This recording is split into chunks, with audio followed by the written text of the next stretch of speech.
안녕하세요. 팟캐스트 오다방입니다. 격조 높은 팟캐스트. 오피니언 리더들이 빠짐없이 듣는 이 방송을 듣지 않으면 오피니언 리더가 아닌 팟캐스트 오다방입니다.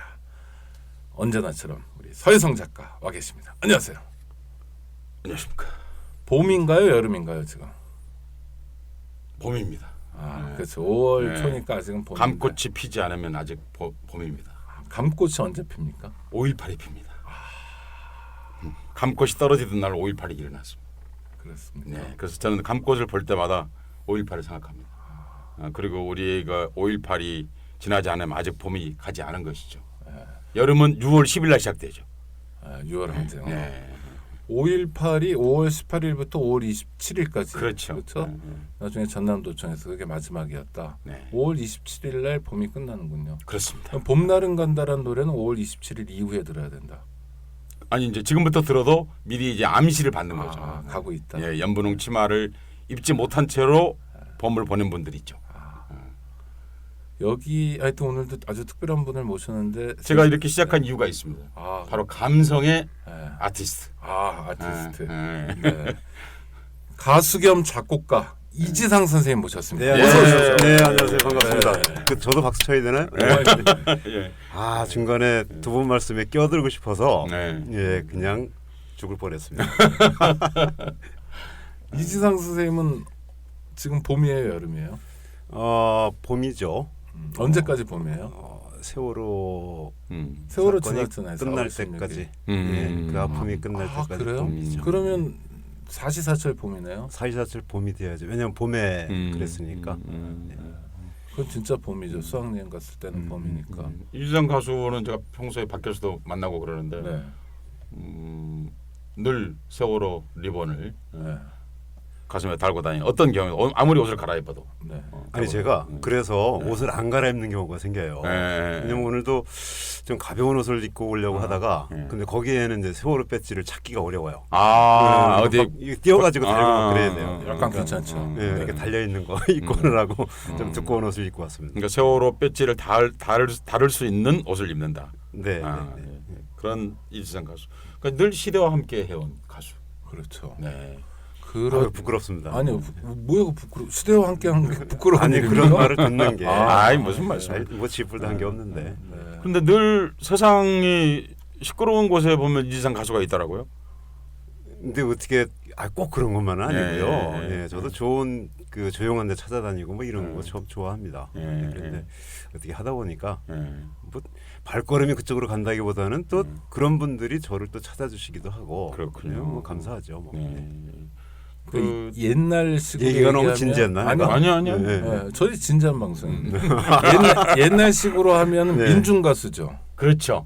지금도 그렇게 부릅니까? 근데 지금도 민중 가수가 많죠. 민중 어차피 가수, 대중 민중 가수 가요. 아니니까. 네. 예, 그러니까 제가 하는 게 암만 생각해봐도 대중가요는 아니에요. 뭐 님이라는 글자에 뭐서부터 뭐 이렇게 못하거든요. 그러니까 듣는 분들이 좀 그 뭐랄까 폭넓지 못하고 네. 그리고 글쎄 조금이라도 우리 그 사람 사는 거에 대한 고민이 들어간 표현들이나 뭐 이런 부분들은 지금 뭐 방송 환경이나 이런 걸 볼 때 뭐 흔한 얘기로 택도 안 되는 거 아닙니까? 네, 그러면 우리가 그 어차피 대중 가수는 아니니까 그럼 뭐 뭐라도 불려야 되지 않나? 그러면 신호래 가수도 좀 시원치 않고 민중 가수 어때요? 좋죠, 뭐. 네. 뭐 하여튼 저는 그렇게 말하고 싶습니다. 그러니까 세상을 말하는 가수다. 그냥 노래하는 게 아니라 세상에 대해. 세상에 대해서. 그럴 때 이제 그냥 세상을 노래하는 가수다. 아유 부끄럽습니다. 이거 더 열심히 해야 되는데 참. 근데 우리가 벌써 방송을 25번째 하고 있는데 처음으로 아티스트를 보죠. 그러니까요. 그 저희가 선거 때문에 네. 조금 네, 오다방이 좀 자주 듣거든요. 오피니언 리더십. 제가 그 얘기도 하려고 그랬어요. 참. 근데 그 출연자 제가 말 뺏지 마세요. 이렇게 그 나오게 돼서 너무 영광스럽습니다. 우리 이상 선생님은 이 방송의 사실상의 주주라고 말할 수 있는 인권연대하고도 깊은 연관이 그럼요. 있죠. 저희 단체 운영위원으로 오래전부터 활동하고 계시고요. 그것만이 아니라 사회활동도 많이 하십니다. 은평시민신문 이사장, 협동조합. 뭐 그렇게 하고 저에게는 이제 인권연대가 있는 모든 행사에서 늘 노래하시고 그렇게 하셨던 것 같은데 그렇죠. 운영 연일뿐만 네. 아니라 네. 처음에 만난 인연도 노래로 인연이 돼서 그렇군요. 그렇게 됐죠. 원래 그러니까 언제부터 노래를 하신 거죠? 남들 앞에서. 남들 앞에서 노래한 거요. 처음에는 작곡하고 이것만 하려고 했다가 어쩔 수 없이 노래를 한 게 뭐 대학 4학년 때쯤 되니까 91 너무 오래 갔다. 괜찮습니다. 91년도쯤 되죠. 네. 그러니까 그때 이제 그 전에도 음악은 당연히 좋아했고 네. 기타 치는 것도 좋아했고 네. 그랬는데 이제 대학 4학년 때 이른바 대중 앞에 처음 서봤다. 그때 처음 쓰고 어떤 자리였습니까? 그때가 아마 통일노래 한마당 음. 때였을 거예요. 8월에요? 네, 8월에 있는 왜 그런 거 있지 않습니까? 범민족 대회하고 범민족 네. 대회하고 그때 그의 범민족 대회가 제일 컸죠. 그랬을 예, 겁니다. 예, 예, 예. 그 제가 작곡한 노래가 그때 상을 받는 바람에 네. 뭐였습니까? 소개하시면. 통일은 됐어. 뭐 이런 동일 노래가. 문익환 박사님 네. 시에서 쓰는 나오는 그러니까 그 제목을 보고 아하. 제가 이제 노래를 만들었죠. 네, 그래가지고 근데 그게 이제 상을 받게 됐어요. 근데 그 이후에 주로 이제 그 음악 그 전에는 노래팬 계속 했으니까 이제 그 뭐 노래패를 만든다. 중앙 노래패 뭐 그다음에 뭐 전대협이라고 있었잖아요. 왜? 전국 대학생 대표자 협의회. 예, 거기서 노래단 만든다 그래가지고 끼웃거리다가 네, 여기까지. 윤민석이라는 사람이 만들고 그랬겠죠. 그때 윤민석 씨는 좀 다른 활동 같은 활동인데 조직 활동을 하지 않았고 네, 그랬군요. 그렇게 하다가 이제 여기까지 왕. 전대협 노래패 이름이 뭡니까? 그때는 전대협 노래단 준비였고요. 그 이듬해에 서청년 노래단으로 서청년 노래단이 있었고 노노단이 있었고 조국과 청춘이라고 조국과 청춘이 있었고 노노단이 있었고 네, 그때 아마 윤민석 씨, 이정열 씨, 이은진, 안석희 이런 음. 그 저희 동년배 같이 이런 친구들은 노노단 활동을 노동자 했고. 노래단. 네. 참 NLPD. 모르겠습니다. 근데 그건 아니고 그건 아니었고요. 예, 예, 예. 근데 하여튼 그 당시 노래패라고 하니까 참 많은 생각이 교차하네요. 그렇죠? 지방에도 대학에도 뭐 아마 전국에 10,000개는 있었겠죠 노래패가? 만 개가 개는 아마 아니지만 하여튼 뭐 수천 개가 있었죠. 학교마다 몇 개씩 네, 있었죠. 네, 대학마다. 정말 수천 개가 저희 있었죠. 대학에도 네. 문과대학에만 12개가 있었으니까 우와 그래요? 네. 노래패가? 네, 과노래패가 다 조직이 돼 있었거든요. 그러면 뭐 그 대학에 적어도 거의 100개 가까이 있었겠네요. 100개까지는 아니고 네. 저희는 이제 뭐 주로 그 제가 이제 물리대를 나왔으니까 거기서는 이제 그 활성화됐고 네, 다른 근데 뭐 조금 가령 뭐 작고. 50개 있었다 한다면 그러니까 저는 정말 몇천 개란 말이 틀린 말은 아니네요. 그럼요. 예, 몇천 개는 충분히 나올 거예요. 아이고. 소혜성 선생님이 수학에 약한 산수에. 그래서 많으면 그냥 10,000개. 10,000개. 저하고 똑같으세요. 그래서 네. 숫자 선생님이 아주 흐립니다. 네, 전 그 1억 원이란 말이 넘어가면 1억 원이나 100억이나 1조 원 저는 같아요. 저도 그래요. 예. 돈 크기를 짐작할 예. 수가 없어요. 돈 10,000원 예. 아니면은 1억. 그 이상은 몰라요. 그렇죠. 그러니까 저는 네, 네. 320만 원 이럴 때 가장 실감이 나요. 그 돈 크기가 그 이상 조금 넘어가면- 현실적이니까. 실감이 안 나죠. 네. 그러니까 그때부터 노래를 하셔가지고 지금까지 아주 쉽게 질문을 사반세기. 드리겠습니다. 예. 사반세기를 하신 거죠, 그러니까? 벌써 20여 그렇게 년 됐네요. 넘죠. 네, 네. 벌써 26년 된 거 아닙니까? 그러니까. 26년. 예. 26년 됐는데 아주 히트곡 그러니까 히트곡이 없어요. 잠깐만요. 그런데 네. 하여튼 취업을 정식으로 하신 적은 없으시죠? 노래말. 아니, 그거 네, 노래는 뭐, 네, 그것도 네, 노래패니까. 네, 그러니까 네. 제 얘기는 노래 이외에 취업을 하신 적은 없으신 거죠? 취업을 한 적은 없습니다. 지금 뭐 가지고 있는 직함이 이제 성공에 대해 그러니까 대학에서 네. 강의하는 거 말고, 말고. 뭐 그거는 이제 그것도 어차피 노래로 하는 거니까. 네, 네. 노래로 하는 뭐죠? 성공 한국사회. 강의가 한국사인가요? 네, 한국사인가요? 한국 사회 한국사회. 네. 예, 그러니까 이제 그런 것처럼 그러니까 노래를 벗어나서 돈을 번 적은 없군요. 없죠. 전업 가수. 네. 한국에서 전업 가수 한다는 게 진짜 엄청나게 어려운. 조용필. 예, 그렇죠. 예. 김창완도 못합니다. 산울림에. 맞아. 연기까지. 연기하시니까. 정말 전업 가수로 네. 지금까지 그렇다 더구나 세상을 읊조리고 말하고 노래하는 가수로. 그리고 더 중요한 것은 히트곡 하나 없이도 25년 버텼다. 아, 아니요 이지상 선생님 그 팬들은 굉장히 단단한데요. 그분들에게는 히트곡 많죠. 근데 대중들이 알만한 히트곡. 그럼요. 네, 윤도현의 사랑 2 뭐 이런. 그렇게 거. 되려면 그런 정도. 텔레비전을 나가야죠. 근데 그거는 뭐 텔레비전 안 불러주는 거 어떡하겠어요? 네, 뭐 이 얼굴에 나가봤자죠. 얼굴로 그런 건 아니 아니죠. 그게 아니라 저 무슨 잘 나가는 드라마 배경음악으로 들어갈 좋은 노래 많은데. 뭐 그분들이 모르시는 거니까. 네, 그런데 이번에 앨범을 또 내셨다고. 네, 네. 앨범 제목이 앞에 있는데 그리움과 그리움과 연애하다. 연애하다. 감성적인 감성이 네, 원래 국문학도입니다. 원래 국문학 하셨습니까? 네, 아, 그 이제 과는 그렇게 나왔습니다. 네. 그 국문학 하는 분들이 더 노래 많이 하는 분들이 제법 있죠. 글쎄요, 학교 다닐 때 그랬던 것 같은데. 글쎄요, 잘 모르겠어요. 네. 지금 이정열 씨도 문학 안 했습니까? 지금 뮤지컬 정렬이는 가수로도. 스와힐리어. 스와힐리에 원래 네, 네, 네. 아프리카. 어하. 가끔 그래서 우리 노래말 할 때도 아프리카 말로 막 해요. 그럼 무슨 얘기야? 그러면 이게 욕 같지? 노래말이라는 거 여러분 네. 좀 말씀을 드리면 80년대에 성남 지역을 중심으로 해서 움직였던 노래말 전문으로 하는 사람들 모여서 했던 독창도 하고 네, 합창도 하고 네, 듀엣 네. 했던 그런 모임입니다. 그 아실만한 분은 거기에 백창우라고 하는 그분이 이제 리더 격으로 이게 썼고 뭐 여러분들이 같이 활동하시면서 네, 이제 손병휘, 그렇죠. 이지상, 그다음에 이정열, 그다음에 나중에 정당 활동도 했던 우이영. 그렇습니다. 그런 분들 네. 네. 지금 감옥에 있죠. 네. 그렇죠. 왜 있죠? 우이영 씨는? 이석기 의원하고 같이 들어갔죠. 아니요, 것 같이 같은데 들어가지 그- 않고 네. 작년 4월달에 예. 아마 나왔다가 이석기 사건으로 걸렸다 나왔다가 다른 사건이 또 하나 있었어요. 아, 그래요? 네, 근데 그때는 정확히 사건 이름은 모르겠는데 제가 가서 증언도 했는데. 그래요? 네, 뭐, 법정 아니 근데 가서. 뭘 그렇게 대단히 잘못했다고? 감옥 보낼 만큼의 무슨 일을 했는 모양이죠. 뭐 그들의 술수죠. 뭐 이게 다 아시지 않습니까? 별거 아닌 건데. 그래도 이번 앨범을 좀 소개해 주시면 어떤 네. 앨범 내용이 있습니까? 그리움과 연애하다인데요. 네.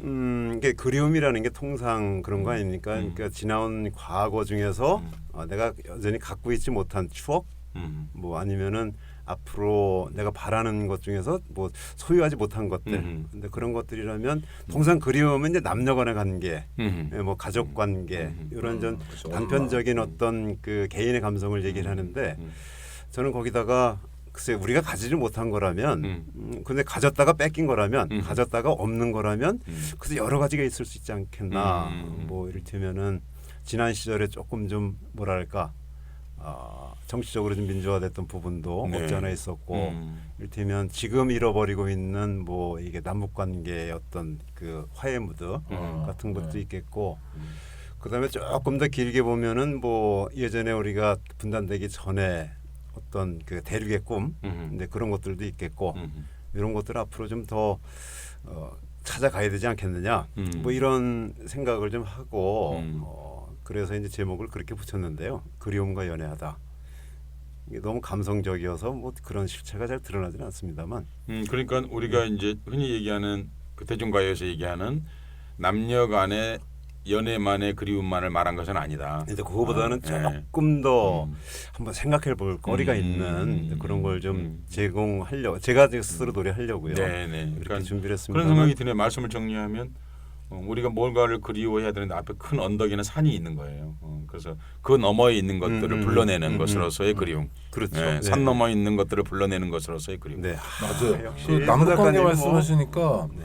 금강산 같은 경우도 정말 지금은 그리운 금강산이네요. 그렇게 되어버렸죠. 그러니까 사실은 옛날에 어렸을 적에는 어. 그리움 금강산은 실감을 못 느꼈거든요. 그렇죠. 왜냐면 가본 적도 없는. 가곡 속에만 있는 거. 네, 네. 그런데 갔다 온 뒤로 못 가게 되니까 이건 진짜로 진짜- 그리움 어, 금강산이 되었어요. 그러니까. 네. 이전에 거기에 그리운 건강산은 가사가 수수만 년 아름다운 산 더럽힌지 몇몇 해 네, 이렇게 그렇죠. 있잖아요. 근데 빼앗긴지 뭐 네, 이런 빼앗긴지 식으로. 더럽힌지 이렇게 네. 되는데 그 전에는 그 가사가 사실 마음에 안 와닿았어요. 뭔가 되게 남북 대립을 조정하고 막 이런 것 때문에 별로 찾지 않았는데 한때 우리가 금강산도 가고 네. 저도 이제 가보긴 했습니다만 네. 가서 연탄도 날르고 막 그랬잖아요. 다 그랬는데 이상 가수가 지금 말씀하신 한때 우리도 가봤대요. 네. 예, 예. 그게 너무 가슴 아프네. 근데 갑자기 한때 그러니까. 그리고 나서 네. 이제 그게 경색이 되고 나서 네. 지금 보니까 네. 그 가사가 다가오네. 누가 더럽혔는지. 네, 참. 네. 그렇네요. 이게 그 노래 다시 한번 불러봐야 될 것 맞아요. 같고. 그러니까 어렸을 때 우리는 분명히 그리운 금강산이라는 노래를 듣고 음. 금강산도 그리워할 줄 알았는데 그렇죠. 그렇죠? 네.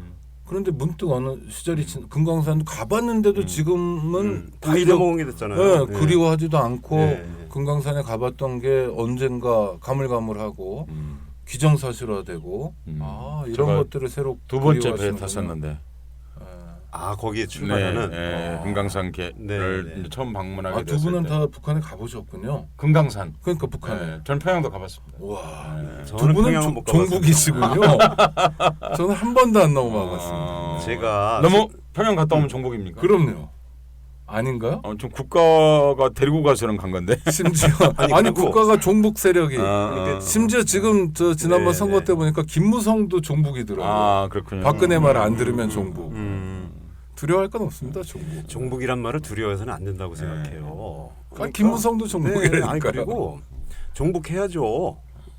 아마 문익환 목사님이 그렇습니까? 살아계셨으면 그렇게 얘기했을 겁니다. 네. 그리고 이를테면 가정이 평화롭기 위해서는 저기 그 가족들의 추종자가 돼야죠. 근데 그래야 되는 건 맞는 거고 더군다나 사회적으로 뭔가 좀 자기가 뭔가 이루려고 한다면 사회적 약자를 추종하는 약자를 더 보살피는 이런 마음들이 있어야 되는 거 아닙니까? 그게 진보죠. 네. 그러니까 이주상 가수 말씀은 좀 얘기 오해하실 분도 있을 것 같아 정리하면 통일을 방해하는 것들과 싸우려면 먼저 사랑해야 한다. 그럼요. 그런 말씀인 네. 거죠. 그러니까 근데 이주상 가수 아까 우리가 처음 나왔을 때 제가 말씀을 드렸었는데 세상에 어려운 곳에 가면 이주상 가수가 있다라고요. 제가 그걸 시끄러운 곳이라고 그냥 그랬는데 네. 사실 정확하게 말하면 낮은 곳 혹은 어려운 곳 혹은 눈물이 있는 곳에 늘 있더라고요. 그 살아오는 동안 나에게 노래란 무엇이었습니까? 참을 어려운 질문이신데요. 네. 그나마 내가 할 수 있는 초심, 음. 내가 할 수 있는 음. 초심 같은 거 음. 그런 거였던 것 같아요. 여기 질문지 보니까 왜 가수가 되겠다고 생각하셨습니까? 이런 질문이 있던데 그 질문 안 해주시네. 네, 물어볼게 있다가. 네, 아니 근데 지금 말씀을 드리면 저는 원래 이제 문학 전공자이고 예. 아마 노래를 안 했으면은 아마 기자 정도 했을 겁니다. 기자나 뭐 방송국에 들어가서 이제 뭐 작가를 하거나 이렇게 됐을 건데 그 전에 제가 이제 기타를 좀 쳤어요. 뭐 작곡도 조금 좀 껄쩍거리고 사람이 없는 거예요. 그러니까 노래편이 기껏 만들고 이것저것 만들자 하는데 기타 칠 사람이 없네. 작곡할 사람이 없네. 그러니까 가는 거죠. 뭐. 근데 그 전에 이게 이 종교적 정체성도 말씀을 드려야 되나? 제가 이제 기독교인인데 군대에서 그걸 느꼈어요. 군대에서 제가 그런 고백을 하나 하게 됩니다. 그러니까 나를 필요로 하는 곳이면 어디든지 가야 되겠다. 아주 사소한 계기였는데 근데 그런 고백을 하게 되고 제대를 해서 대학에 복학을 하고 노래패를 만들고 이러다 보니까 결국 나를 찾는데 제일 많이 찾는 데가 거기더라고요. 그러니까 계속 이제 노래마을 같은 경우도 조국과 청춘도 그렇지만 노래마을도 한 2년 정도 하면 그다음에 나와서는 한 대학원 뭐 이렇게 준비해서 내 살 길 찾아가겠다. 이제 이런 생각을 했었는데 나올 수가 없는 거죠. 조직이 불안하니까. 그런 식으로 하다 보니까 손길, 입금, 뭐 인도 이런 단어들이 떠오르네요. 이제 하여간 그렇지만 그렇게 본인의 돼서 의지도 당연히 있는 거 아닙니까? 아이고, 그럼요. 의지가 당연히 있었지만 내어줬다. 그러니까 직업적 가수가 되느냐 하는 문제는 좀 다른 문제였는데 끝없이 노래가 나를 발목을 붙잡더라. 그렇죠. 역시 정리계의 거상이십니다. 그러니까 그런 말씀이신 거죠. 그러니까 노래의 손길이 나를 놔주지 않더라. 네. 여인은 내게 들떠나도 노래는 떠나지 않더라. 참. 그런 거죠. 저기 요거 방송 끝나고 네. 그 정리해서 가사 하나 좀 써주세요. 아니 그런데 다른 직업을 한 번도 안 갖고 노래만 했는데 그 노래가 낮은 곳, 싸우는 곳, 또 슬픈 곳, 그렇죠, 아픈 곳 근데 이러면 반드시 이제 그런 노래만 있는 건 아닌데. 물론요. 네, 그런데 네. 그러면 그게 어떻게 지속 가능한가 이런 의문도 많이 있을 텐데. 그게 그러니까 청취자들은 네, 네. 그런 분은 어떻게 먹고 사세요? 이런 질문. 제일 궁금하겠죠, 해달라고. 사실은요. 옛날엔 그랬습니다. 라면 먹거나 소고기 먹거나 하루 3끼 먹는 건 똑같다. 아니 그리고 소고기 라면도 있어요. 소고기. 근데 그랬는데 저도 그 점은 참 궁금해요. 예, 제가 어떻게 살았는지는 참. 아이들도 있으시잖아요. 그럼요. 대학 다니잖아요. 네. 이게 제가 어떻게 살았는지는 참 저도 지금도 궁금한 겁니다. 아니 그러니까 그렇게만 하지 말고 네. 지금 사실 이제 후속 세대들 중에 네. 노래하고 아니 이제 싶다고 이런 거죠. 네. 오찬익 곡장 질문하고 같은 건데요. 그러니까 사실 이제 요즘 친구들이 기타 치고 싶어서 기타 치는 친구들도 있고 티켓팅만 치고 살고 싶은 친구도 사실 있죠. 그럼요. 그런데 용기가 안 나요. 용기가 안 나죠. 그러니까 좀 더 구체적으로 말씀해 주시면 후배들이 도움 될 것 같아서. 아 만약에 그렇다면 어지간하면 다른 직업 찾아보라고 도움이 안 돼. 먼저 말씀드리고 싶고 그리고 두 번째로 또 있어요. 근데 노래가 하고 싶은데 어떡해? 네, 그 다른 철학을 하나 가져야 됩니다. 이를테면 저는 저희 어머니께 배운 철학인데 네. 없어도 다 사는 방법이 있다. 네 하고 싶은 대로 살아라. 하는 것 그런 철학들이 아주 자그마한 철학들이죠. 뭐 필요한 거죠. 어머니가 그걸 어렸을 때부터 말씀해 주셨어요? 없어도 사는 방법이 있단다. 그게 이제 어머님이 입에 달고 다니시던 말씀이에요. 저한테 어렸을 때. 이게 저희 집이 이제 그렇게 풍족하지는 않았기 때문에 고향이 경기도 포천이시죠? 포천. 네. 예. 그러니까 학교를 포천에서까지 고등학교까지 다니신 거죠? 그렇죠. 대학을 서울로 오신 거죠? 네, 네. 근데 언젠가 포천 종합고등학교. 예. 그러니까 이런 얘기하면 안 되는데 포천 종합고등학교에서 이제 서울로 대학 왔으니까 1% 끼는 학생인 거죠. 그렇겠죠. 그런데 언젠가 한번 들었어요. 제가 한번 이제 이재상 가수는 노래를 하고 저는 말을 하고 이런 뭐 그런 거 있잖아. 네, 콘서트라고 하는 거 토크 콘서트 하러 같이 차를 타고 가는데 이재상 가수가 이런 얘기를 저한테 들려준 적이 있습니다. 저는 이제 되게 이제 그러면 시골에서 공부 좀 해서 그냥 대학 온 줄 알았어요. 네. 근데 그게 아니더라고요. 이재상 가수는 사실은 고등학교를 졸업하고 택시 주차하는 데서 택시 청소하는 데서 그 얘기를요. 네. 저도 같이 대전 가는 차 속에서 우리가 셋이 같이 갔구나. 네. 근데 사실 그때 좀 감동적이었어요. 그렇죠. 그러면서 사실은 그 생각을 했어요. 세상 공짜로 산 게 아니고 그러면서 근육으로 움직이면서 사집에서 나왔던 폐지 줍는 노인 같은 게 저게 왜 사실 폐지 줍는 노인 지나다 보면 굉장히 많은데 사실 노래로 만든 사람 아무도 없었거든 사실은요. 그런데 이 사람이 그래서 그런 노래를 만들 수 있었겠구나 그런 생각을 했어요. 그런데 그것도 굉장히 큰 용기를 준다고 생각하거든요. 젊은이들한테. 네, 지금 뭐 이렇게 무슨 M4 세대니 어쩌고 하는데 네. 그래서 고등학교 졸업하고 대학을 바로 오신 게 아닌 거죠, 그러니까. 이렇게 재수를 했고요. 근데 그 사이에 그러니까 이 밥벌이를 좀 해야 되니까 택시 세차도 하고 뭐 이런 그 잡다한 일을 좀 하긴 했습니다. 그러니까 택시를 세차하려면 새벽 일찍 일어나야 되겠네요. 그래야죠. 새벽 3시부터 해야 되니까. 그러면 3시부터 몇 시까지 일합니까? 택시가 나갈 때까지. 그러니까 6시부터 7시 정도에 택시들이 나가거든요. 그러니까 보통은 새벽 한 1시 반 정도에 택시가 들어오면 근데 그때서부터 들어오거든요. 그럼 청소를 바로 시작하는군요. 바로 시작하죠. 바로 시작해가지고 그러면 한 그때 택시가 한 50대 정도. 그러니까 어떤 회사에 있는데 쭉 하면 한 6시쯤이면 끝나요. 그러니까 그럼 아저씨들이 와서 이제 택시를 받아갖고 나가는군요. 그렇죠. 그러니까 그게 다음 분들이 나가는 거. 이른바 교대하는 거죠. 교대를. 그때는 이제 그 하루 하고 하루 쉬고 이럴 때였거든요. 기사들이.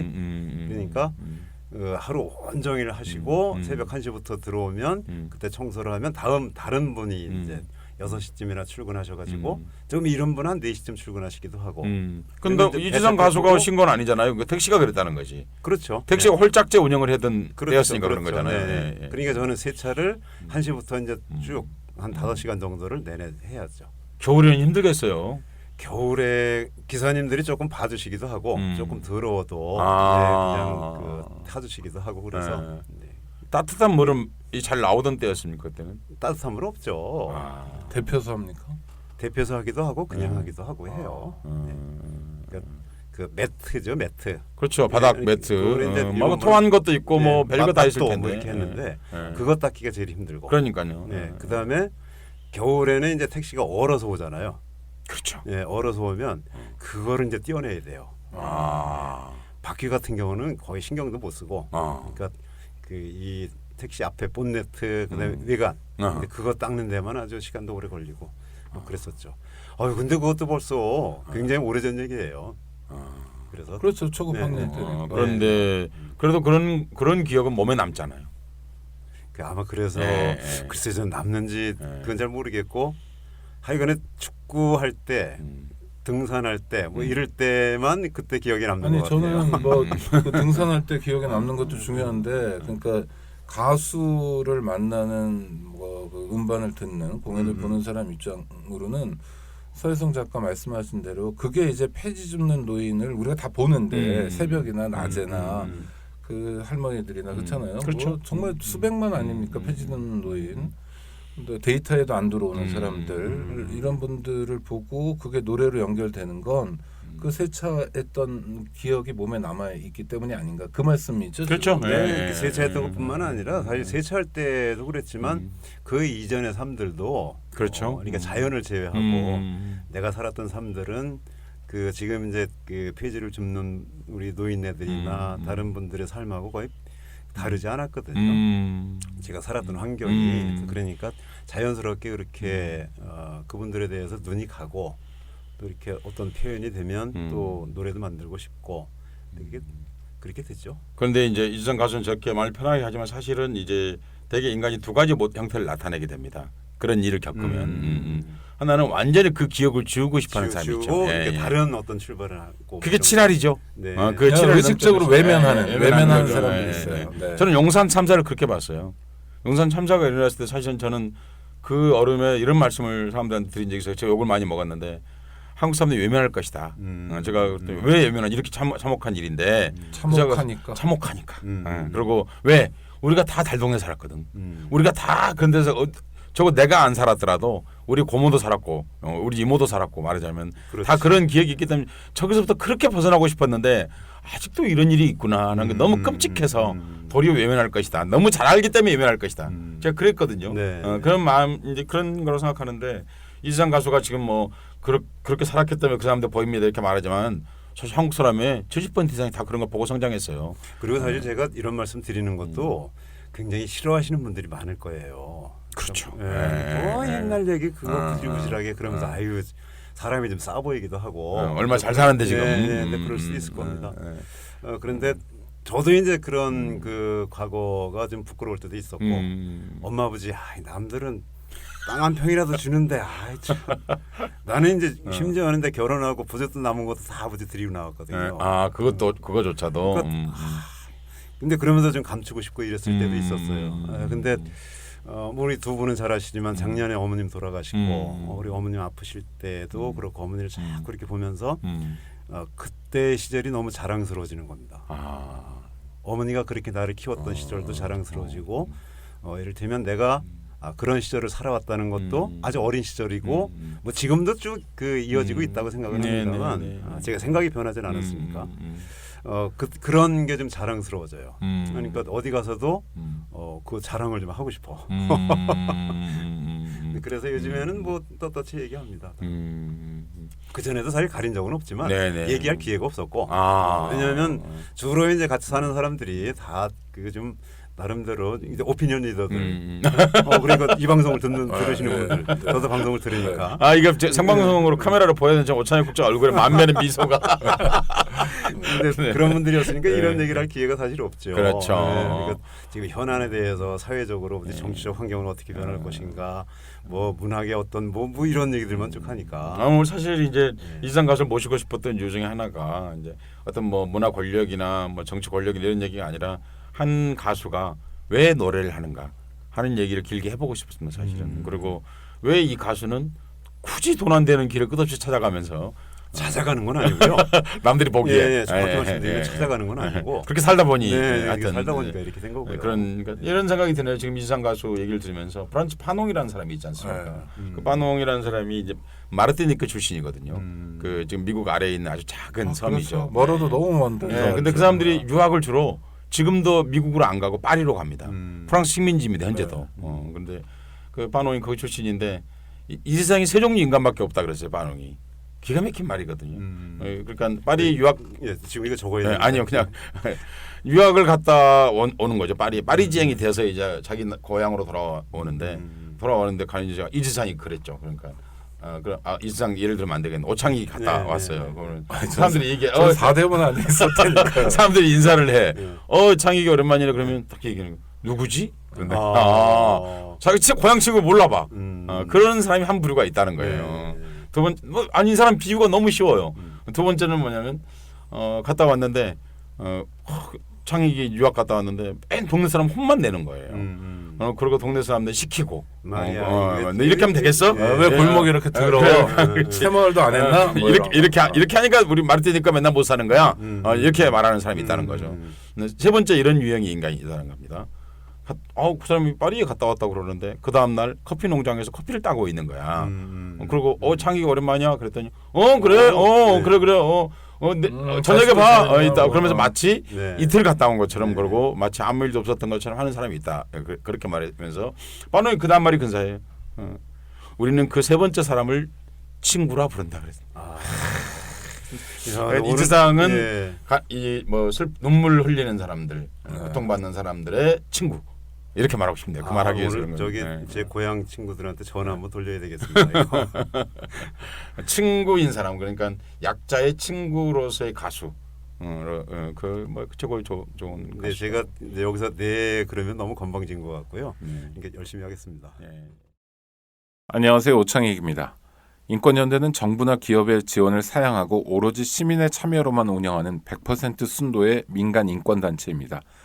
1999년 창립 이래 한눈 팔지 않고 오로지 인권운동에만 매진해 왔습니다. 인권연대 회원으로 참여해 주세요. 인권연대 회원이 늘어나면 그만큼 인권연대의 활동도 풍부해지고 활발해집니다.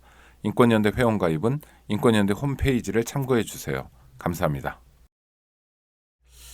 그러니까 이제 그러다 서울 이제 사시다가 최초 일집은 어디서 되셨습니까? 어떻게 되셨습니까? 일집도요. 네. 사실 그 전에 98년도에 일집을 냈거든요. 그러니까 노래 부르기 시작한 지 한 7년. 하고 그리고 작곡하고 네. 프로듀스하고 네. 뭐 편곡하고 연주하고. 그러니까 노래마을이나 이 음반 빼고 개인 일집. 네, 개인 네. 일집은 98년인데 그것도 불러주는 가수가 없어요. 내 노래를. 작곡을 했는데 이게 생각을 해보니까 지금 생각해 보면 저는 사람들이 좋아하는 노래를 만들지 못했던 것 같아요. 그러니까 그 사람들이 어떤 노래를 좋아할까, 어떤 내용을 좋아할까 여기에 대한 고민이 별로 없었던 것 같아요. 그러니까 다시 얘기하면 내가 내 감성에 맞는 노래들만 만들었던 것 같아요. 그러니까 이 시대에는 이런 노래가 필요하지 않을까, 내가 이걸 만들어야 되지 않을까라는 일종의 어떤 그 강박관념 이런 것들로 주로 노래를 만드니까 불러주는 사람이 없네. 그러니까 노래는 쌓이고 그럼 나라도 해야지 뭐. 네, 그래서 이제 만든 게 일집이에요. 그러니까 제가 가수를 본격적으로 하고 싶어서 한 건 아니고 근데 그렇게 시작을 했습니다. 근데 저 일집도 제목이 좋지가 않아요. 사람이 사는 마을. 이게 뭔가 문제가 있어 보여. 그러니까 이렇게 일집부터도 이미 지금 같은 일정 그런 경향성들이 드러나고 있는 건 사실인 것 같아요. 네, 뭐 일집부터 아마 지금까지도 쭉 그 마음이 유지가 되고 그러니까요. 사람이 사는 그 마을. 마음만은, 아주 좋은 제목인데 그러니까 일집에도 뭔가 그 노래의 주인공이 있어요. 그죠? 그러니까 뚜렷하단 말이죠. 이제 그 제목으로 봐도. 제가 얼마나 어리석냐면요. 그러니까 보통 이제 음반을 내면 방송 활동을 하잖아요. 네. 이렇게 매니저들이 있어가지고 네. 저는 그때는 좀 있었어요. 그러니까 제작자가 뭐 이렇게 음반 홍보도 해주고 그랬는데 타이틀을 뭘 할까 하고 물어봤더니 제가 그랬습니다. 이게 사이판에 가면이라고 정신대 할머니들 계시거든요. 그 노래를 타이틀로 합시다 이렇게 했어요. 이게 참 방송 환경이나 이런 걸 너무 몰랐던 거겠죠. 뭐 근데 사실 그 일집에서는 그 노래가 가장 중심이었으니까 그러니까 이 사이판에 가면 아직도 아리랑을 부르는 원주민들이 있다. 거기 조선 처녀들이 절벽에서 뛰어내린 그런 그 절벽이 있다. 뭐 아니 노래를 부를 수는 없으면 기타를 안 가져왔기 때문에 노래 말이라도 좀 더 들려주시죠. 민병일 선생의 시인데 수평선 해걸음지는 사이판에 가면 자살절벽 있다지 봉숭아 물든 조선 처녀들 꽃잎처럼 몸 던진 자살절벽 있다지 뭐 이런 한국인 일영탑도 있고 뭐 원주민들이 지금 아리랑을 부르고 있다 이런 내용이에요. 실제로 아리랑 부르거든요. 네. 그러니까 사이판에 혹시 신혼여행 네. 가시거나 혹은 여행을 가시거든 기왕에 가시는 김에 거기서 죽어간 한국의 여인들, 소녀들 또 같이 한번 생각해주는. 네. 거기에 이제 두 번째 가사가 사이판에 가면 신혼부부 있다지. 밀월 여행을 즐기는 아담과 이브 뭐 이런 그 표현도 있고. 아니 그러니까요. 저는 다 좋은데 신혼여행 가서 본 사이판에서도 그렇게 무거운 얘기를 해야 되는 건 아니겠죠. 해야 되나 그럼요. 하는 네. 그런데 뭐 그럴 마음이 있으시거든. 있는데. 아니 근데 네. 그 노래의 정당성 여부를 떠나서 어쨌든 저의 인식이라는 게 그렇다는 겁니다. 그러니까 방송에서도 그 노래를 아니 타이틀로 거꾸로 해라. 생각하면 이런 건가요? 네, 네. 그러면 사이판이라는 데가 신혼여행 가고 감이나 이렇게 90년대부터 가기 시작했잖아요. 좀 먹고 살게 되면서. 그래서 아무 생각 없이 그냥 놀다 오지만 사실 그 사이판이 전장이었고 우리 조선 처녀들의 아픔, 서러움, 눈물, 그렇죠. 네. 죽음이 있던 공간이다. 그 정도는 알아야 된다 우리가. 염치라는 차원에서 이런 뜻인가요 노래가? 그렇다고 봐야죠. 네. 민병일 시인이 쓴 시인데요. 이제 그걸 네, 가져다가 이제 사실 그 시는 썩 유명하지 않은 이지상 가수가 불러서 더 많은 사람이 그렇죠. 알게 된 네. 문제가 아유, 된 거죠. 근데 민병일 선생님 들으시면 화내. 아니 사실이니까요. 그런데 이제 네. 그런데 이제 그랬을 때 그 말을 좀 더 솔직하게 말씀을 드리면 이렇게 말씀을 드릴 수 있습니다. 태평양에 있는 모든 관광지는 학살지입니다. 그렇죠. 네. 그 학살지를 공항이 있을 만한 곳이니까. 학살지는 다 네. 미군 부대가 있었던 것이고요. 사실 일본군 기지가 먼저 있었죠. 그러니까 그 과정에서 학살이 광범하게 일어났던 것을 일본말 쓰겠습니다. 우라카이. 사실은 이제 그 원래 모습을 기억을 바꾸는 것으로서 그렇게 했던 것이고 사실 제주도도 마찬가지로 대량 학살이 있었던 네. 것들 우리가 가고 있는 신혼여행들 가고 있는 정방폭포, 서귀폭포 이런 데서도 수천 구 혹은 수백 구의 시신을 집어던진 그런 곳인 거거든 사실은요. 그러니까 그것만이 아니라 괌도 마찬가지고요. 하와이도 마찬가지고. 그러니까 솔로몬 제도에서부터 위로 태평양 북쪽으로 올라오는 걸 이른바 이제 태평양의 세닥다리라고 부릅니다. 그 일대에 우리가 여행을 많이 가고 있는데 유황도를 빼놓고는 다 이오지마라고 하는 사람이 갈 수 없기 때문에 그 섬을 빼놓고는 대부분 여행을 가는데 그 지역에서 광범한 학살이 일어났고 그것을 오늘날 신혼여행지로 둔갑을 시킨 거죠. 그리고 태국에도 많이 이제 뭐 푸켓이라는 데를 관광을 많이 가고 그러는데 그것도 사실은 그 베트남 전쟁 때 미군 휴양지였습니다. 그곳이. 그러니까 왜 그럼 베트남 전쟁 때 미군들이 거기 있었냐면요. 미 공군은 베트남에 있질 않았고 미 공군의 그 항공 그 비행장이 방콕 비행장이었습니다. 그렇죠. 네. 출격 비행장이. 네. 그렇기 때문에 그 출격하고 나서 사병들이 돌아와서 장병들이 돌아와서 쉬는 곳이 사이판이었고, 근데 베트남전이 끝나고 이제 더 갈 곳 그 장사를 해야 되잖아요.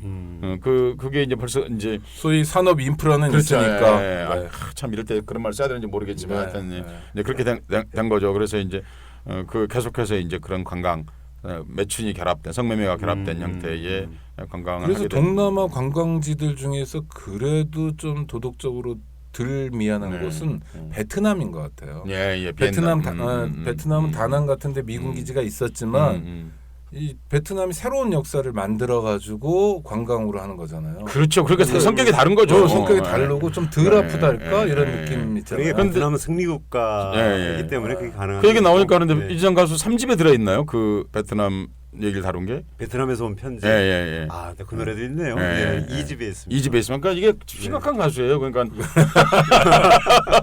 제 1집은 사이판, 2집은 베트남 좀 소개해 주시죠. 뭐 여러 노래들이 있는데요. 네. 뭐 저기 사이판 정신대 문제도 네. 있고 폐지 줍는 노예인 아까 네. 말씀드린 노래도 있고 조선 독립군 노래. 우선 2집에 들어 있는 베트남에서 온 편지. 예, 베트남에서 온 편지는 톤농 히엔이라고 예전에 한겨레에서 그 베트남 운동을 할 때요. 한겨레 신문 얘기하시는 거죠. 한겨레신문에서 고경태 기자 이런 네, 분들. 네, 그러면서 그때 서해성 톤농 히엔이 작가도 하셨죠. 네. 시가 네. 7년을 헤어졌어도 우리는 순결을 지켰는데 이를테면은 그 레띠옹이라고 하는 여자 그러니까 톤농 히엔의 사랑하는 사람이었죠. 근데 한국군이 들어오면서 7년을 지켰던 순결이 순식간에 무너지고 그 레띠옹은 전사가 되죠.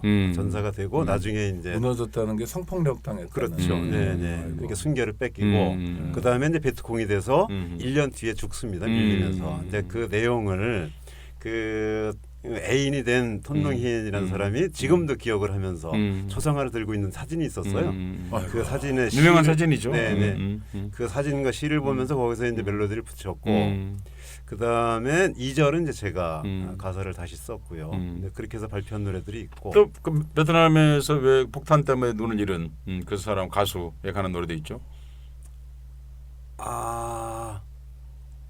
그 베트남 사람 이름 자체를 내세워서 만든 문정현과 탄타와 문정현. 근데 탄타오 시인은 뭐 잘 아실 겁니다. 뭐 베트남 전쟁 밀라의 학살에서 살아나신 분이니까 지금 베트남의 대시인이 되고 계시고 탄타오 선생이 제주 강정을 보면서 이렇게 더 이상 평화는 평화로 살긴 하더라 뭐 이런 얘기를 하셨다는 얘기를 듣고 탄타오 시인 그다음에 베트남 전쟁 문정현 신부의 제주 강정 비교해서 노래를 만들어서 발표한 적도 있고.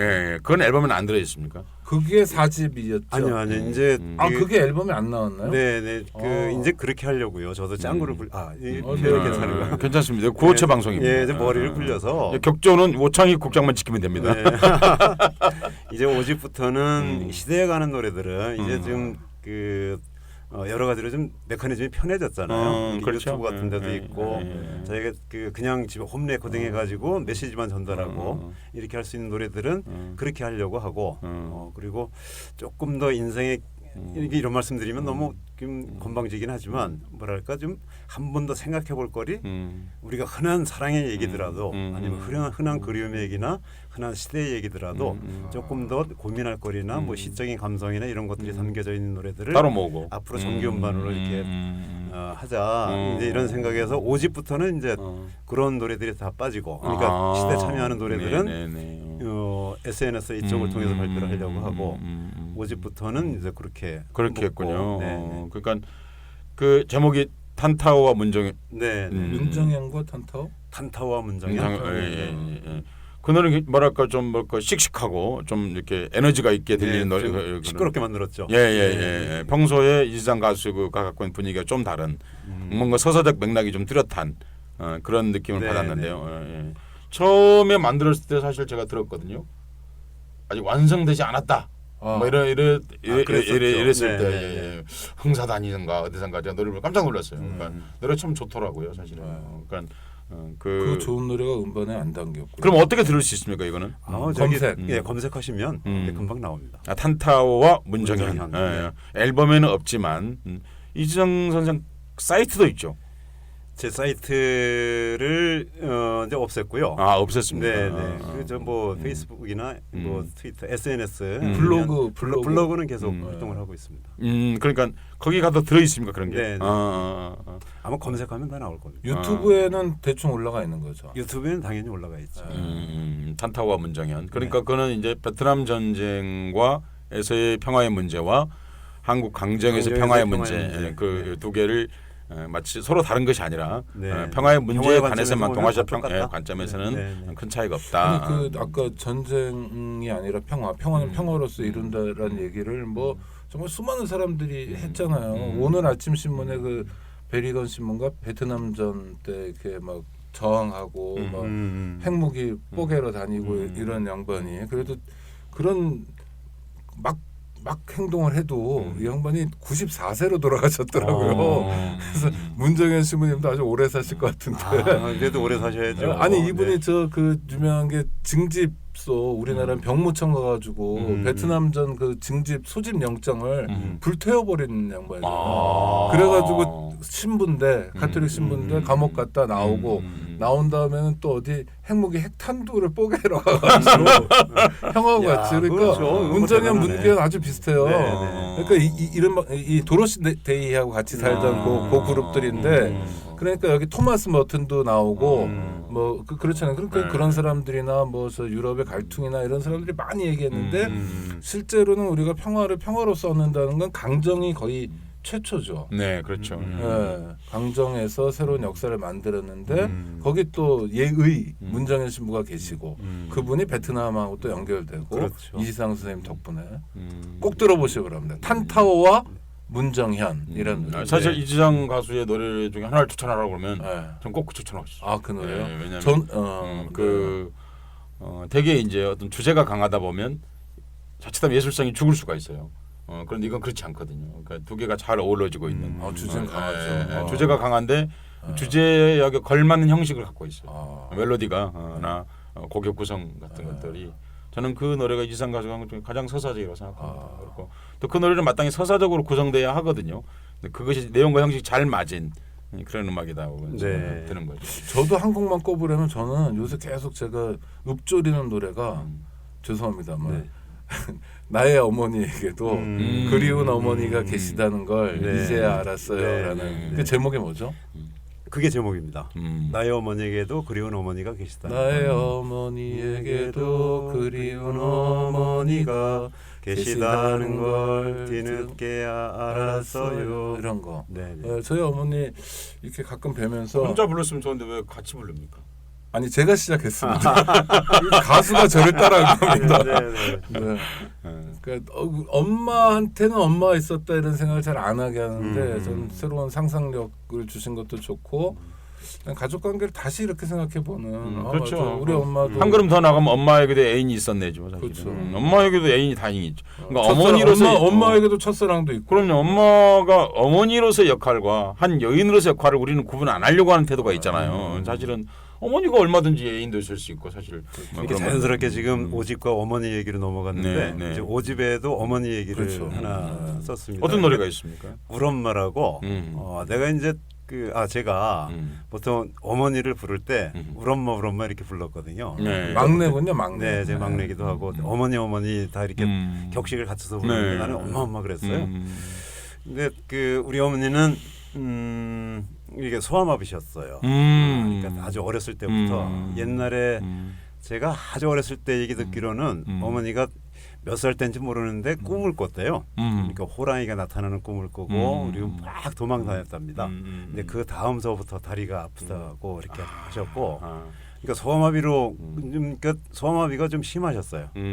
그러니까 얼마나 삶이 괴로웠겠습니까. 그러니까 동두천에 사시는 나름대로 좀 대갓집 자제분이셨는데 포천에 없는 집에 시집 와가지고 네, 그러면서 아버지는 또 겉돌고 자식들 그 삼남이녀를 다 이렇게 다리 키웠거든요. 어느 쪽 다리를 그러셨어요?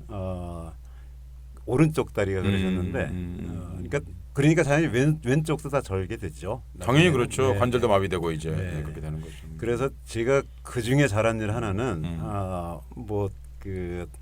이르진 않지만 어머님 다리도 수술시켜드리고 그래서 이제 뻗정다리가 됐죠. 그렇죠. 그러니까 다리를 예. 그 힘을 놓고 피셨으니까 나중에는 이게 좀 불편하다 싶을 때 돌아가신 거니까 이 다리 아픈 곳의 고통은 좀 줄어들게 했고 근데 그게 제가 제일 근데 잘한 것 같아요. 되게 그렇게 되면 사실은 근데 골반뼈도 약간 문제가 같이 일어나지 않습니까? 그럼요. 예. 그럼 골반뼈도 같이 수술을 하셨던 건가요? 네, 그랬을 겁니다. 예. 그러니까 이렇게 수술 과정이나 이런 것보다도 그러니까 몇십 년을 그는 60년, 70년을 소아마비로 사시면서 그 소아마비로 사는 몸의 고통의 문제가 아니라 그 주변의 어떤 그렇죠. 그 인식이나 하는 부분들 그다음에 생활이 됐겠습니까? 그렇죠. 네, 이렇게 땅 한 평 없는 집에서 예. 그러니까 계속 품팔러 다니시고 뭐 이런 것들 많이 하셨거든요. 그러니까 그래서 그 어머니에 대해서는 책을 한 권 쓸까 지금 생각을 하다가 일단 노래 한 곡 발표를 하자 그래서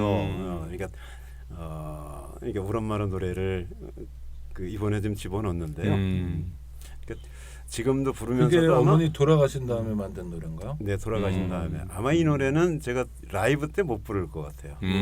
사모고. 근데 그것도 좀 이렇게 어머니 작년 이때쯤 돌아가지 않으셨나요? 작년 2월달. 2월달에. 그러니까.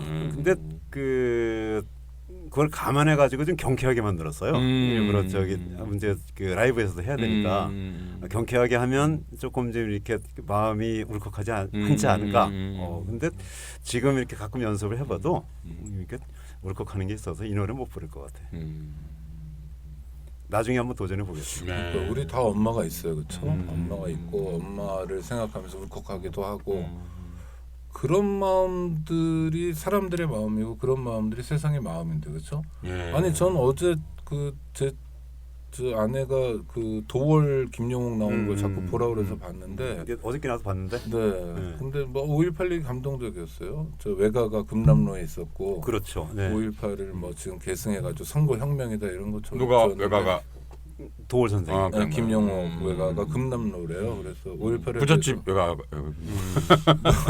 나름인지도 모르겠지만 하여튼 그런데 그게 아니라 그 다음 예고편이 나오더라고요. 아니 그러니까 그 다음 주 네. 다음 주 방송. 아, 이분이 텔레비전에 나오시는군요, 보니까. 전 텔레비전 잘 안 방자, 봐가지고. 네, 방자를 해요. 돌 차이나는 네. 돌인가 뭐 그러면서 그 다음 편을 얘기했는데 세월호에 대해서 도올 선생이 잠깐 언급하는 대목이 있어요. 그러니까 잊자는 사람들이 많은데 생각해보라고 봄날 자식들이 죽은 엄마의 마음을 생각해 보면 아, 그만하려고 그랬군요. 네, 어떻게 저 잊자는 말이 나오냐. 아니 근데 저는 뭐 텔레비전에서 그런 얘기가 낯설잖아요. 요새 언론 환경에서. 요즘에 거의 불가능하죠. 그런 얘기 그렇죠. 나오는 게. 뭐- 도올 선생이니까 그런 말씀하신 것 같아. 뭐 하여튼요. 네. 그런데 전 뭐 그분이 대단하다가 아니라 그래도 뭐 자기도 구라가 좋죠. 자기도 아빠하고 자기도 누군가 자기 엄마가 있었을 거고 그러니까 세월호를 엄마라는 코드로 본 엄마라는 거로 봐주는 거 그게 인간의 눈이고 인간의 마음이죠. 우리 사회가 그런 마음이 너무 없잖아요 지금요. 지들도 다 엄마가 있었을 텐데 엄마가 젖 먹이고 업어 키웠을 텐데 자식들이 이렇게 모진가. 그러니까. 엄마가 있는 놈들. 베트남전이 끝났을 때 했던 말이 사실 그거 아닙니까? 그러니까 전쟁은 다 끝나고 나면 나중에 최종적으로 전쟁을 끝내는 사람은 어머니라고. 어머니에게 모든 그쵸. 슬픔은 어머니에게 남는 거니까요. 세월호도 결국은 세월호의 아픔이란 결국 어머니의 가슴에 남는 거죠. 그 어머니의 가슴을 치유하지 못하는 한 우리는 그거를 법률이 어떻게 아무리 훌륭하다 하더라도 진상규명이 아무리 된다 하더라도 거기에 가닿지 못하는 것은 결국은 그것을 치유하지 못하는 거죠. 20세기 한국 사회 한마디로 얘기하면 어머니가 가슴에 저지른 죄들이죠. 그 얼마나 많은 어머니들이 사실 그걸 안고 갔겠습니까? 이지상 가수의 어머니 말씀 지금 하셨는데요. 평생 어머니가 이제 그 몸이 불편하신 채로 이제 사셨다고 이제 그러셨는데 사실은 그런 거 아닌가요? 모든 상처에서 돋아나는 싹이 봄을 만들죠. 상처가 아니면 싹이 돋았지 않습니다. 그러니까 고통과 상처가 있는 데서만 새싹이 돋아나죠. 그러니까 그런 노래라고 생각합니다. 이상 그러니까 그런 면에서 그러니까 저희 그 어머니 우엄마 가사에 네. 가난이란 최고의 선물을 가난이란 최고의 재산을 선물로 주신 어머니라고 얘기를 했거든요. 그리운 나의 하느님 얘기했는데 그런 면에서 보면은 저는 가장 가난한 어머니를 만난 거죠. 그리고 가장 가난한 어머니가 세상의 중심이었고 나의 사고의 중심이었어요. 요즘 말로 얘기하면 경쟁력이 떨어지는 그런 얘기 하잖아요. 뭐 그럴 수도 있겠지만 네. 네. 사람의 가장 중심부에 그러니까 중심이라고 하는 것이 이를테면은 무엇을 하든지 간에 거기서부터 출발하는 거 아닙니까? 그러니까 자기- 하느님 네, 이렇게 네, 네. 고백도 하는 거죠. 그 신앙 고백이네요. 근데 그게 이를테면은 만약에 저희 음악이나 저희 인생에 큰 자산을 꼽으라면 근데 그걸 꼽을 수 있을 것 같아요. 그러니까 제가 어줍지 않게 뭐 여기저기 오지랖 넓게 무슨 뭐 아픈 곳이다 뭐하다 그러면서 노래도 가끔 만들고 발표도 하고 아마 그런 것의 근간에는 지금 생각해 보면 그런 그리운 나의 하느님이었던 어머니가 계시지 않았나. 아마 어머님이 조금 좀 이렇게 뭐랄까요 좀 이게 유한마담처럼 땅도 좀 몇 평 계시고 뭐 이렇게 했으면은 저는 아마 이짓 안 했을 겁니다. 그죠? 예. 근데 그 참 좋아요. 엄마 때문에 하여튼 이러고 살고 있다. 뭐 성찰의 결과 또 내 몸 마음이 느끼는 대로.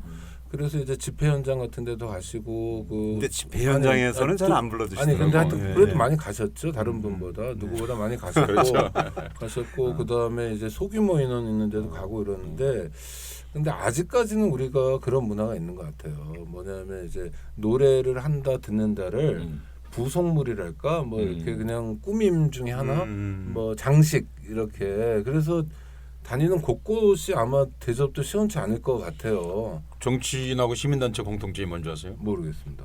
모든 걸 신앙성으로 시작하되 시를 좋아하진 않는다는 거.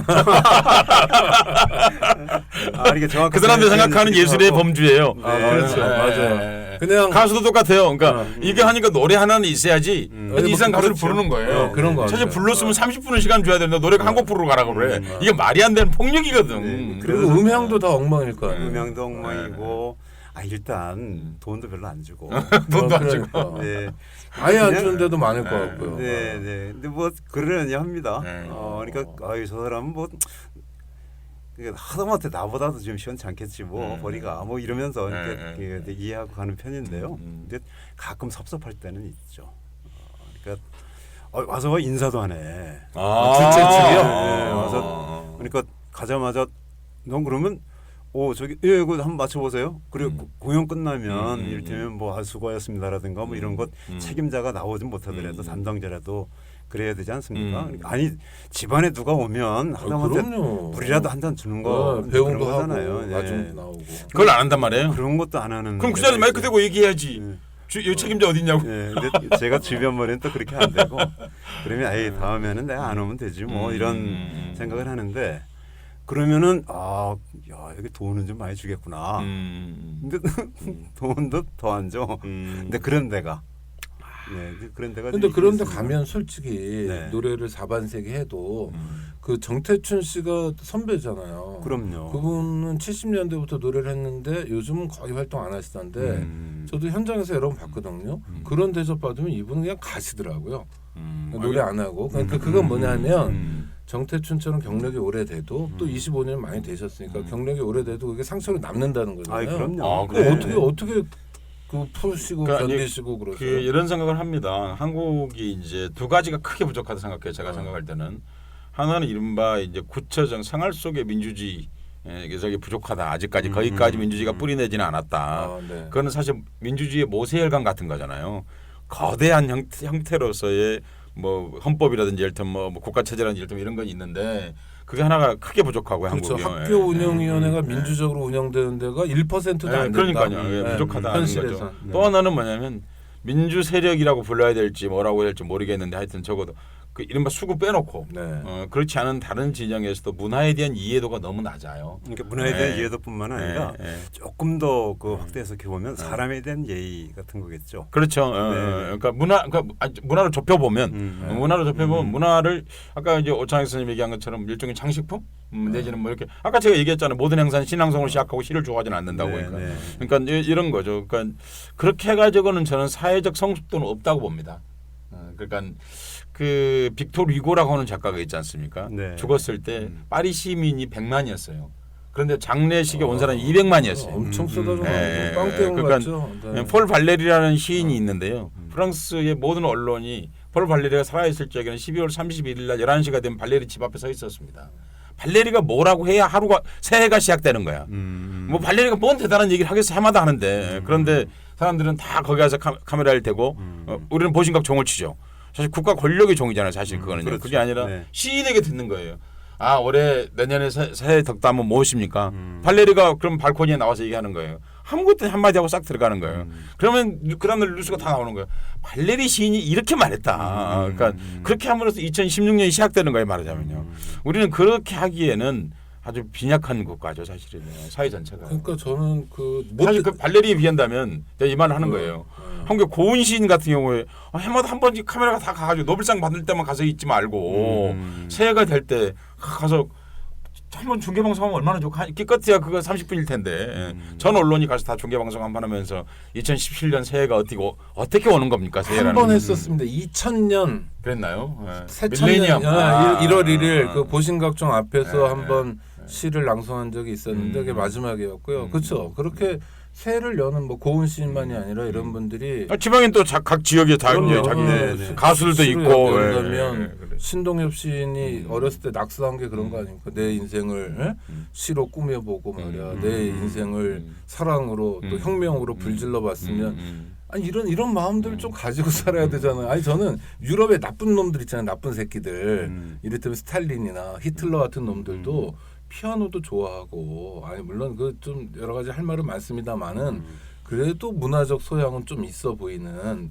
배경 자체가. 까놓고 말하겠지만 이 사람들 더 낫죠. 그러니까 그렇죠. 한국의 여러 정치인들보다 훨씬 더 소양. 근데 어쨌든간에 히틀러 미대 가려고 그랬던 미술학교 가려고 했던 사람이죠. 그러니까 뭐 그 히틀러가 좋다는 얘기하는 건 전혀 아닙니다. 네. 그러니까 그런데 이 문화와 예술의 일을 마치 무슨 은전을 베풀듯이 국가 정책을 결정하고 그리고 하는 그런 태도들 그게 시민사회 영역에도 사실은 상당 부분 고스란히 남아 있다 그런 말씀을. 국가가 심하고 시민사회라고 해도 예외는 아니다. 예, 근데 그런 반성해야 부분에서 될 제가 부분이 있다. 아까 좀 섭섭한 부분이 있다고 네, 말씀드렸지만 네. 사실 저는 그렇게 크진 않고요. 음. 왜냐하면 그쪽에 대한 기대가 그렇게 크진 않기 때문에 하루 네. 이틀 문제가 아니니까. 그리고 기대가 없으니까 실망이 예, 오는 거지. 예, 네, 좀 그리고- 슬프다. 예. 예. 아니 근데 저는 또 더 중요한 게 예. 저를 믿고 그렇게 기회를 주시는 더 많은 분들이 계세요. 음. 지금 사실 그분들 때문에 먹고 살았고 이를테면 어지간하면 제가 모르는 단체나 이런 데는 잘 가지는 않습니다. 아예. 네. 아, 그러니까 뭐 저기 돈을 많이 준다 그런 가지만 근데 그렇지 않은 경우에는 대부분 다 인간적인 관계가 있는 인연. 네. 이렇게 인연이 있는데 가기 때문에 근데 그런 대접을 받는 경우는 극히 드물기도 하고요. 근데 그래서 뭐 그냥 그 25년 가수로 살아가기에 크게 불편함은 없습니다. 알겠습니다. 근데 여행도 자주 다니시더라고요. 근데 여행은 어떻게 뜻하지 않은 경우로 해서 여행인지 뭐 하여튼 뭐 제가 길 위에 자주 서 있더라고요. 제가 만주도 갔고 네, 뭐 중국도 갔고 요새 바이칼. 예. 네, 바이칼 시베리아는 이제 제가 하는 단체가 또 희망레일이라고 근데 그 대륙학교 교장도 맡고 있고 하니까 거기가 이제 그러니까 대륙학교 교장이라는 게 네. 희망레일이라는 단체의 만든 예. 그 학교군요. 학교죠. 예전에 네, 네. 성유보 선생님 하시던 그 그렇습니다. 희망레일. 네. 지금 이제 이철 선생이 희망레일이라는 게 그러니까 우리 철도 얘기하는 거겠죠. 그렇죠. 예, 네, 예. 네. 그러니까 철도를 가령 통해서 경의선 같은 거 연결해 가지고 그렇습니다. 시베리아도 가자. 네, 네, 아, 그렇습니다. 네, 네. 아, 정확한 네, 네, 네. 네. 분단을 극복하고 네, 대륙의 네. 꿈을 꾸자 네, 네, 이런 네, 건데 네. 그 바다로는 아직까지 철로를 낸 적이 없으니까. 그러니까. 예. 네. 근데 그래서 시베리아를 바이칼 포함해 갖고 한 5번 아. 갖고 올해도 한 번 더 가야 돼요. 올해도. 네. 어느 계절에 가세요? 여름이죠. 그래서 사실은 겨울이 참 좋은데 네. 겨울에는 가시는 분들이 많지 않더라고요. 책도 내셨잖아요. 옛날에. 네, 예, 네. 예, 스파시바 시베리아라고. 욕하는 건가요? 아, 예, 예. 스파시바는 네. 원래는 조금 더 세요 발음이. 네. 스파시바 이렇게 예. 러시아어로는 고맙습니다. 네. 이런 뜻이니까. 네, 고맙습니다 시베리아. 아. 이제 책도 고마워 쓰는데- 시베리아. 네, 그렇습니다. 근데 그렇게 이제 그 여름에 가도 바이칼도 춥나요? 바이칼은요? 아, 똑같아요. 여름이에요. 예, 거기도? 한 영상 30도 정도 돼요. 예, 그런데 이게 편견이에요. 북쪽에도 여름이 오는데 네. 당연히 음. 느끼면은 거기는 습도가 여름에- 없어 거기는. 아, 예, 그러니까 그늘에만 들어가면 시원해요.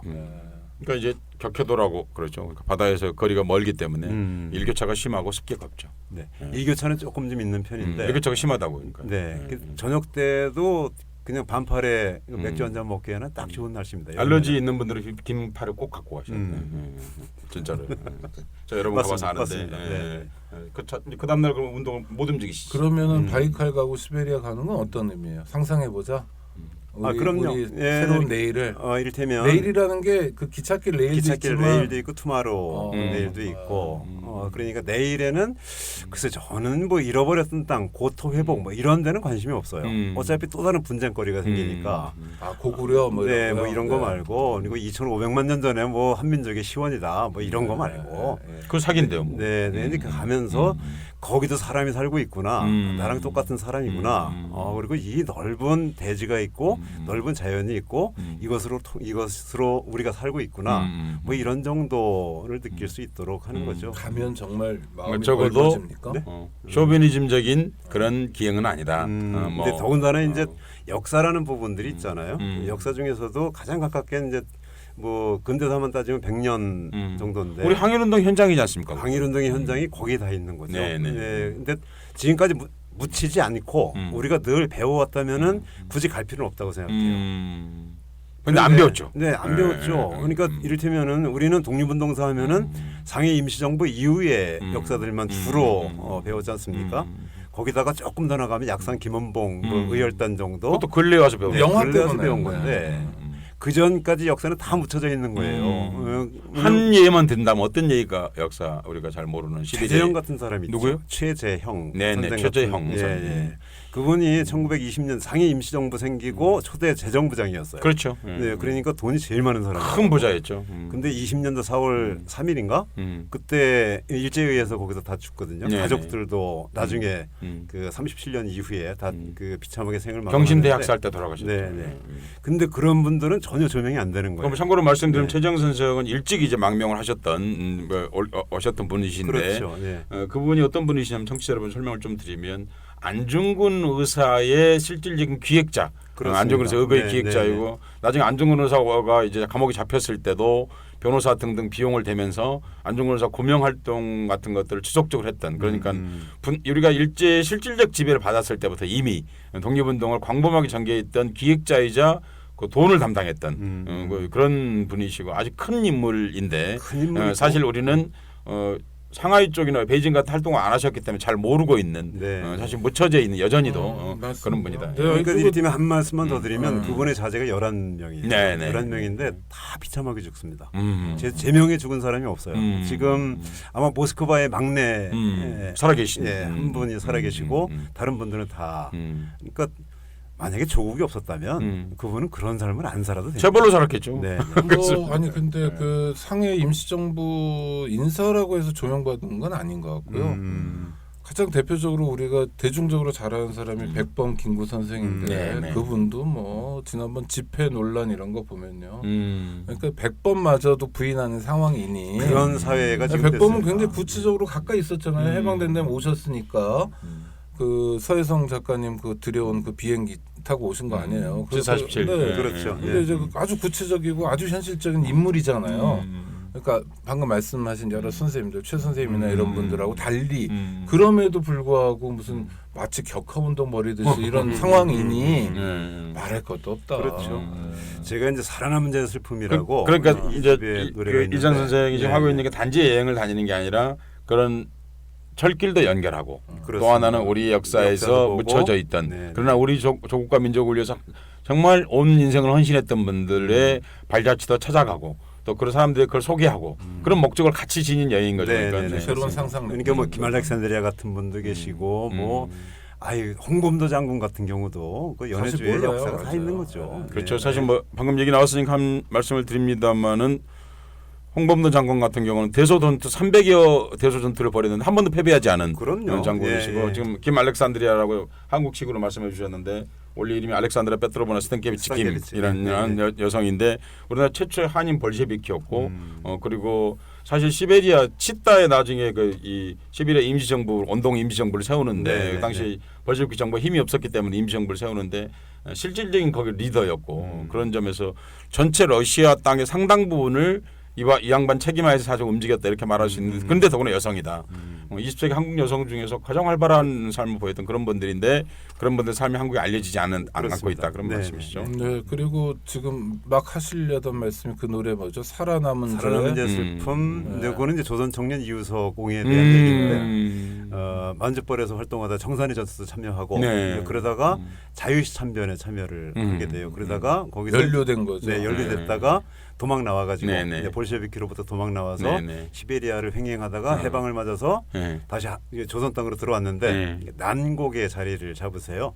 서울 난곡. 네, 서울 난곡의 자리를 잡고 그냥 연금 5만 천 원씩 받으시다가 막노동판에서 이게 그 막노동 하고 있다. 뭐 이런 87. 네, 이런 내용의 노래가 음. 있습니다. 그분의 원래 고향은 어디신데? 아 그분 원래 고향이 근데 원래 고향은 잘 모르겠네요. 아니 그래서 청취자 여러분 그 노래 제목이 살아남은 자의 슬픔 뭐 비슷한 제목이 많습니다만 이지상 연관 검색으로 치셔야 되네요.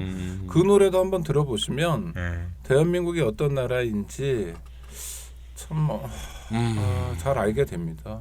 그런 노래 부른 사람이 바로 지금 오다방에 모셔서 이야기 나누고 있는 그러니까 제가 노래를 이지상이란 가수다. 예, 노래를 소개하면 뭔가 좀 행복하고 뿌듯하고 뭔가 좀 가끔 오글거리기도 하고 이런 얘기를 해야 되는데 그럼 여기 못 나오세요.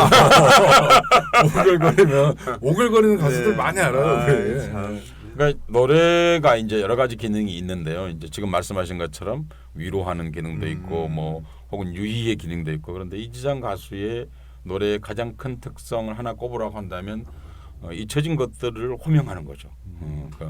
그래서 잊혀진 것들을 현실에서 기억하게 하고 그리고 잊혀진 것들을 우리 삶으로 다시 불러내서 함께 살게 하고자 하는 그런 것으로서의 역할, 그런 것으로서 가수라고 생각합니다. 네, 고맙습니다. 제가 사실 저에 대한 평가를 이렇게 들어본 적이 사실 많지 않아서 굉장히 좀 두근거리기도 하고 죄송스럽기도 하고 그러네요.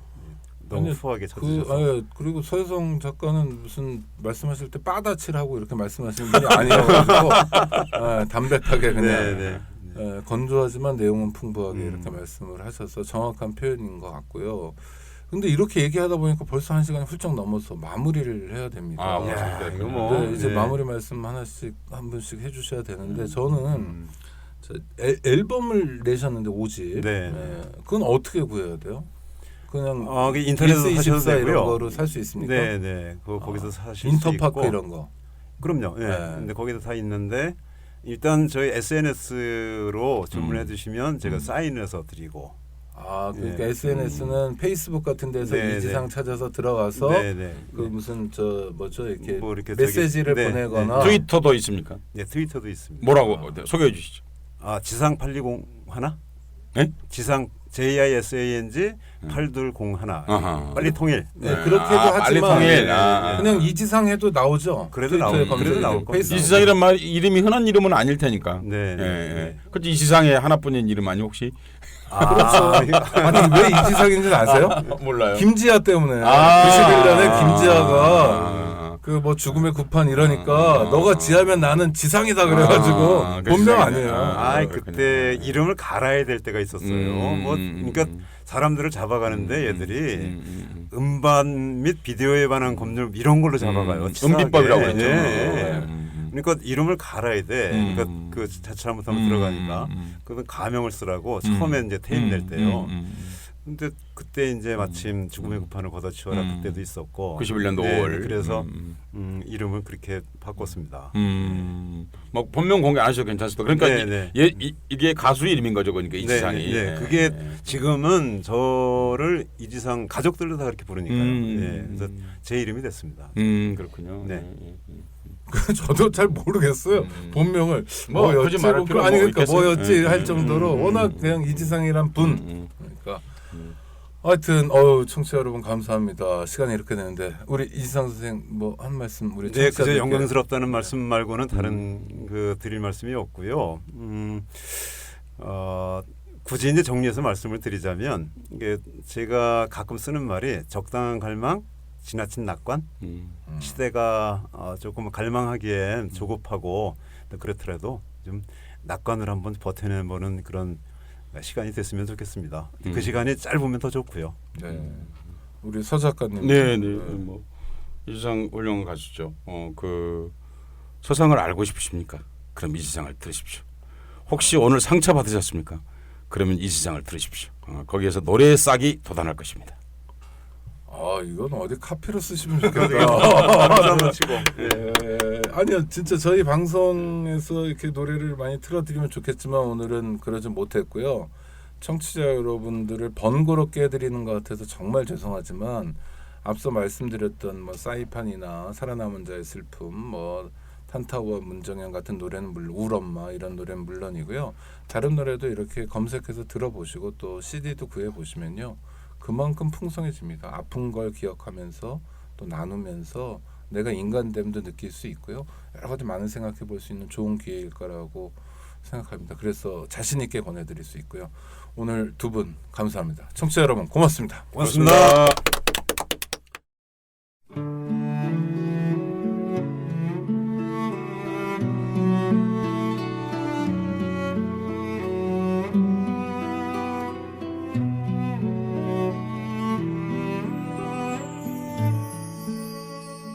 그대 울지 마라 외로우니까 사람이다 살아간다는 것은 외로움 견디는 일 공연이 오지 않는 전화를 기다리지 마라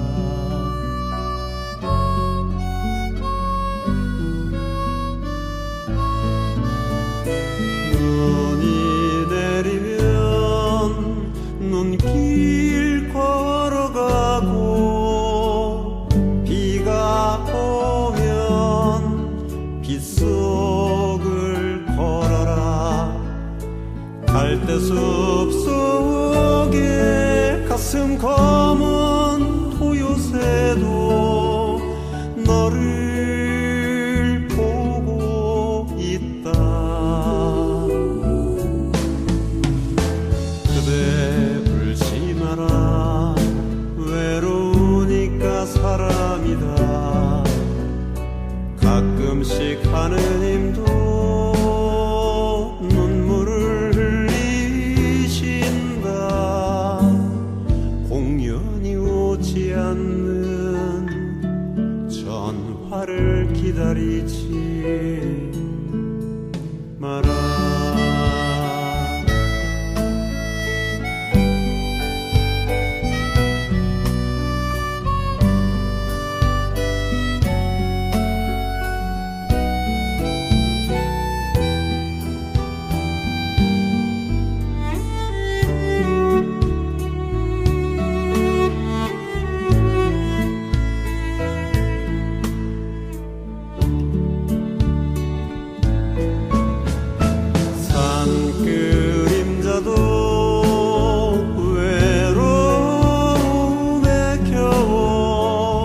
한 번씩은 마을로 향하며 새들이 나뭇가지에 앉아서 우는 것도 그대가 물가에 앉아 있는 것도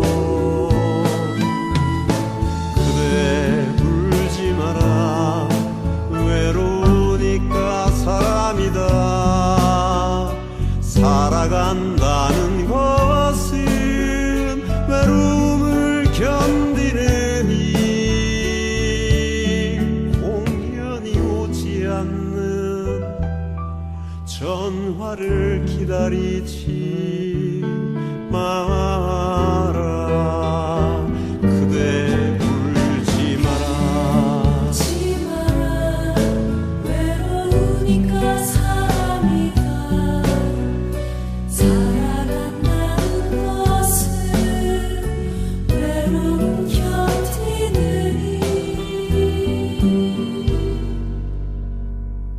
공연이 오지 않는 전화를 기다리지 마라.